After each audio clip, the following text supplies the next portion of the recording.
Hard disk விவகாரம் தொடர்பாக தற்போது மின்சாரத்துறை அமைச்சர் நிர்மல்குமார் செய்தியாளர்களை சந்தித்து வருகிறார். அந்த காட்சிகளை நாம பார்க்கலாம். இந்த ஹார்ட் டிஸ்க் திருட்டு விஷயமாக போலீசார் தீவிர விசாரணை மேற்கொண்டு வருகிறார். இன்னைக்கு பெங்களூர்ல போய் ஒரு சில பேரை கைது செஞ்சிருக்காங்க. பெங்களூர்ல தான் அந்த ஹார்ட் டிஸ்க் கொண்டு போகப்பட்டுள்ளது. ஸோ அங்க போய் விசாரணை மேற்கொண்டு வராங்க. ஸோ அங்கே ஒரு சில எங்கெங்க கொண்டு போனாங்க என்னன்னு சொல்லி விசாரிச்சுட்டு வராங்க. ஸோ விசாரணை நடைபெறும் பொழுது இதை பற்றி பேச வேண்டாம். ஸோ எந்தெந்த இடத்துலலாம் ஹார்ட் டிஸ்க் திருடப்பட்டுள்ளது, அதில் அதோட டேட்டாலாம் ரெக்கவர் பண்ணுறதுக்கான வேலைகள் நடந்துட்டு இருக்கு. நிறைய இடத்துல அதோடைய பேக்கப்லாம் ஹார்ட் காப்பியாக இருக்குது, அதெல்லாம் எடுக்கிற வேலை நடந்துட்டு இருக்கு. ஸோ அனைத்து வேலையும் செய்யப்பட்டு வருது. மற்ற ஏதாவது திருடு போயிருக்கான்னு சொல்லி செக் பண்ணிட்டு இருக்காங்க. வேற ஏதாவது இது மாதிரியான டாக்குமெண்ட்ஸ் டேட்டா ஏதாவது திருடு போயிருக்கான்னு செக் பண்ணிட்டு இருக்காங்க. ஸோ மற்ற எல்லா ஃப்ளோர்ஸையும் செக்யூர் பண்ணுற வேலையில இருக்கு.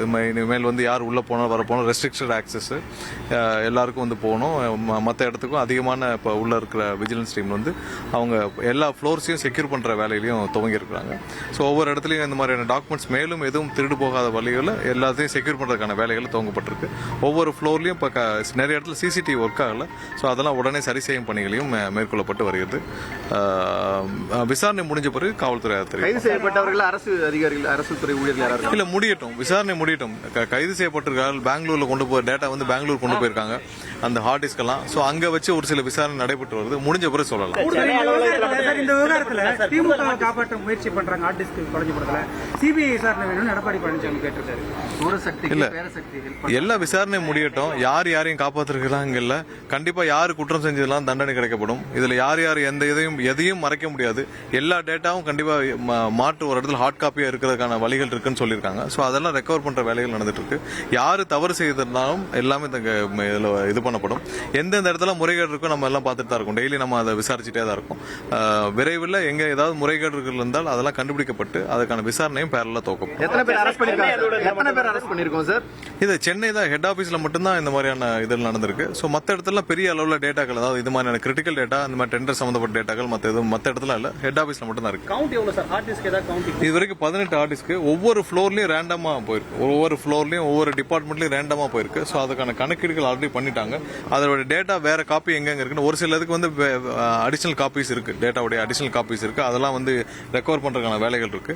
ஒரு சில டேட்டாவுக்கு மட்டும் ஹார்ட் காப்பி இருக்கு. ஸோ அதெல்லாம் பரிசோதிச்சு இருக்கிறதெல்லாம் டேட்டா இருக்கு. எத்தனை பேர் அரெஸ்ட் பண்ணிருக்கோம் சார் இந்த இல்ல போலீஸ் விசாரணை முடியட்டும். அவங்க இன்னும் நிறைய விசாரணை பண்ணிட்டு இருக்காங்க, துரிதமா பண்ணிட்டு இருக்காங்க.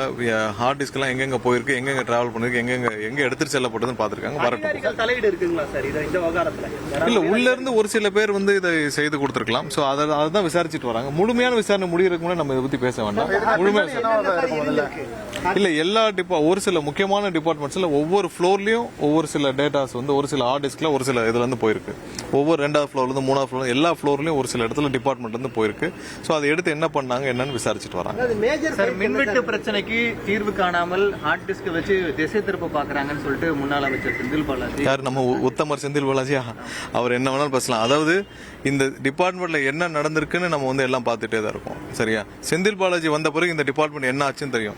செந்தில் பாலாஜியோட பேட்டியில நானும் மதியம் பார்த்தேன். என்ன சொன்னாரு, டெண்டர்ல என்ன இருக்கு, போர்டு தான் அப்ரூவ் பண்ணுச்சுன்னு. அப்புறம் எதுக்கு சிபிஐ விசாரணை வந்துச்சு? செந்தில் பாலாஜி இருக்க தானே இந்த டெண்டர் விடப்பட்டுச்சு, டிரான்ஸ்ஃபார்மர் டெண்டர். ஏன்னா போர்டுல நீங்களே ஒரு 4 பேரை உட்கார வச்சுட்டு நீங்களே அப்ரூவ் பண்ண சொன்னா அப்ரூவ் பண்ண மாட்டாங்களா?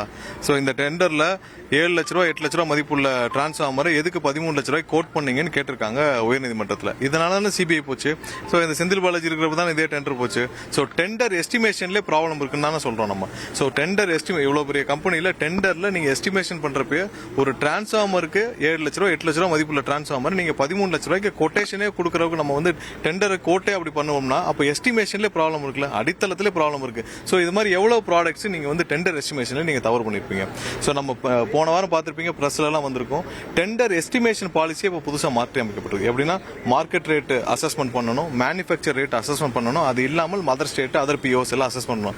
இதுக்கு முன்னாடி எப்படி இருந்துச்சுன்னா நம்ம ப்ரீவியஸ் பிஓ எப்படி இருக்கு, மதர் ஸ்டேட் ரேட்டு, இந்த மாதிரி இவங்களா வச்சு ஒரு ரேட்டை பிக்ஸ் பண்ணி வந்திருக்காங்க. எங்கேயுமே மேனுஃபேக்சர் ரேட்டு மார்க்கெட் ரேட் எல்லாம் பார்க்கல. ஸோ டெண்டர் பாலிசி வைஸ் நிறைய டெசிஷன்ஸ் எடுக்க வேண்டிய காரணத்தினால தான் தொடர்ந்து கடந்த சில வாரங்களாக தொடர்ந்து ரிவ்யூ பண்ணிட்டே வரோம். ஒவ்வொரு இடத்துலையும் பாலிசி வைஸ் டெசிஷன் எடுக்க வேண்டியிருக்கு. எதனால சோலார்ல இவ்வளவு பிரச்சனை இருக்கு? சோலார் பவரில் எங்கே போனாலும் என்ன சொல்கிறாங்க, நாங்கள் அப்ளிகேஷன் கொடுத்தா எங்கேயுமே வந்து ஒரு வெளிப்படைத்தன்மை இல்லை. அன்னைக்கு போன வாரம் மீட்டிங்கில் வெண்டர்ஸ் மீட்டிங்கில் நீங்கள் எல்லாம் பார்த்துருப்பீங்க, எங்கேயுமே வெளிப்படைத்தன்மை இல்லை. ஒரு சில புரோக்கர்களுக்கு போய் 25 லட்ச ரூபா கொடுக்க வேண்டியிருக்கு, 30 லட்ச ரூபா கொடுக்க வேண்டியிருக்கு ஒரு மெகாவாட்டுக்கு. ஒரு மெகாவாட்டுக்கு 25 லட்சம் 30 லட்சம் கொடுத்தால்தான் அந்த புரோக்கர்கள் வந்து பாஸ் பண்ணப்பட்ட நிலைமையில் கடந்த 5 வருஷமாக இதே உத்தமர் செந்தில் பாலாஜி இருந்த டைம்லேருந்து ஆப்ரேட் ஆகிட்டு இருந்திருக்கு. ஸோ இதை வெளிப்படைத்தன்மை கொண்டு போகிறதுக்கான வேலையை தான் நாங்கள் செஞ்சுட்டு வரோம். ஏன்னா நிறைய பேருடைய பங்களிப்பு நம்மளுடைய சோலாரில், நிறைய ரெனியூபிள் எனர்ஜியில் நிறைய பேருடைய பங்களிப்பு வேணும். அப்போ தான் இந்த இண்டஸ்ட்ரி க்ரோ ஆகும். இது நல்ல க்ரோ ஆக வேண்டிய இடத்துல இருக்கும். தமிழ்நாட்டில் சோலார் பவரில் நிறைய வளர்ச்சிகள் அடைய வேண்டிய நேரத்தில் இந்த மாதிரி ஒரு 4-5 புரோக்கர்களை வைத்து இந்த கடந்த இந்த 5 ஆண்டுகளாக இந்த டிபார்ட்மெண்ட் முழுவதும் இப்படி தான் இருந்திருக்கு. ஸோ இதை சரி செய்ய வேண்டிய வேலைகளில் அனைவரும் சேர்ந்து செஞ்சுக்கிட்டு வரோம். சோலாரில் வெளிப்படைத்தன்மையோடு யார் வேணாலும் பங்களிக்கலாம், அவங்களுக்குலாம் ஓப்பனாக கொடுக்கணும், டிரான்ஸ்பரண்டாக கொடுக்கணுன்ற வேலைகளை பண்ணுறோம். பாலிசி லெவல் டெசிஷன் எடுக்கணும். வெகு விரைவில் அதுக்கான வெப்சைட் லான்ச் செய்யப்படும். ஸோ இனிமேல் டிரான்ஸ்பரண்டாக யார் வேணாலும் அப்ளை பண்ணலாம். அவங்களுக்கான அந்த இடம், லோட் ஃப்ளோ ஸ்டடி எல்லாம் இருந்துச்சுன்னா அந்த இடத்துல அவங்க அப்ளை பண்ணலாம். அவங்களுக்கான ஒதுக்கீடுகள் செய்யப்படும். யாருக்குனாலும் அவங்க வந்து முடிஞ்ச பிறகு கமிஷன் பண்ண முடியும். இப்போ ஒரு 4-5 புரோக்கர் சேர்ந்து ஒரு சில இடத்துல வந்து அவங்களே வந்து ஒரு சில மெகாவாட்டை பிளாக் பண்ணி வச்சிருக்காங்க. ஸோ அவங்க வந்து அவர்கள் கீழே தான் மற்றவங்க போய் வாங்க வேண்டிய கட்டாயம் இருக்கு சோலாரில். இது மாதிரி ஒவ்வொரு இடத்துலையும் நிலக்கரியில் என்ன மாதிரி பர்ச்சேஸ் பண்ணணும்னு பல விதிமுறை மீறல்கள் செய்யப்பட்டு பர்ச்சேஸ் செய்யப்பட்டிருக்கு. எல்லாத்தையும் எடுத்துட்டு வேலிடேட் பண்ணி பாலிசி லெவலில் சேஞ்சஸ் பண்ணாதான் நம்ம அடுத்த வேலையை பண்ண முடியும். பாலிசி லெவலில் இப்போ டெண்டரில் எஸ்டிமேஷனே உத்தமர் செந்தில் பாலாஜி இருந்தப்ப 8 லட்ச ரூபா டிரான்ஸ்ஃபார்மரை 13 லட்ச ரூபாய்க்கு இதே செந்தில் பாலாஜி இருக்கிறது தான் வாங்கியிருக்கு. இதே தானே சிபிஐக்கு போயிருக்கு. அப்போ செந்தில் பாலாஜிக்கு தெரியலையா? அப்போ வந்து இதே போர்டுலாம் போய் போர்டு அப்ரூவ் போகும், அப்புறம் அங்கே இருக்கவங்களை அப்ரூவ் பண்ணுவாங்கன்னு சொல்லியிருக்கிறாரு. ஸோ போர்டில் யாரை வச்சு எப்படி அப்ரூவ் வாங்கணும்னு செந்தில் பாலாஜிக்கு தெரியாதா? ஏன் வந்து டிரான்ஸ்போர்ட்டில் அவர் இருந்தப்ப பல பேர்கிட்ட காசு வாங்கி ஏமாத்தினான்னு கோர்ட்டில் இருக்கு. 2000 பேர் அக்யூஸ்டா சேர்த்திருக்காங்க அந்த கேஸில் மட்டும்.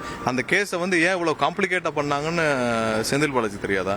சுப்ரீம் கோர்ட் இப்போ வரைக்கும் கேட்குது, இவ்வளோ 2000 பேர் அக்யூஸ்டா சேர்த்தீங்கன்னா இந்த கேஸ் முடிகிறதுக்கு 600 வருஷம் ஆகும். 600 வருஷம் இழுத்தடிக்கிறதுக்கான வேலையை இது வரைக்கும் இந்த மாதிரி ஒரு கேஸை நாங்கள் பார்த்ததே இல்லைன்னு சொல்லியிருக்காரு.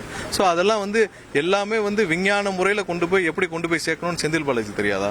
ஸோ எல்லாத்தையும் எங்கெங்கே தவறு நடந்தோ அந்த தவறை எல்லாம் சரி செய்யறதுக்கான வேலைகளை நாங்கள் செஞ்சுட்டு வரோம். அடித்தளத்திலே நிறைய தவறுகள் இருக்குது. பாலிசி லெவலில் நிறைய சேஞ்சஸ் பண்ண வேண்டி இருக்குது. இப்போ நீங்கள் பார்த்துருப்பீங்க ஆஷ் விற்பனை. நீங்கள் வந்து எல்லா இடத்துலையும் வந்து ஆஷ் விற்பனை இருக்குது. எங்கேயாவது வெளிப்படைத்தன்மை இருக்கா? எல்லா ஊர்லேயும் ஆஷ் வாங்குறாங்க. எங்கே போய் வாங்குறாங்க? அதுலேயும் 4-5 புரோக்கர் இருக்காங்க. அந்த புரோக்கர்கிட்ட போய் வாங்குறாங்க. அதான் நடந்துட்டு இருக்கு. இதெல்லாம் ஸ்ட்ரீம்லைன் பண்ண வேண்டிய கட்டாயத்தில் நம்ம இருக்கணும். ஸோ இந்த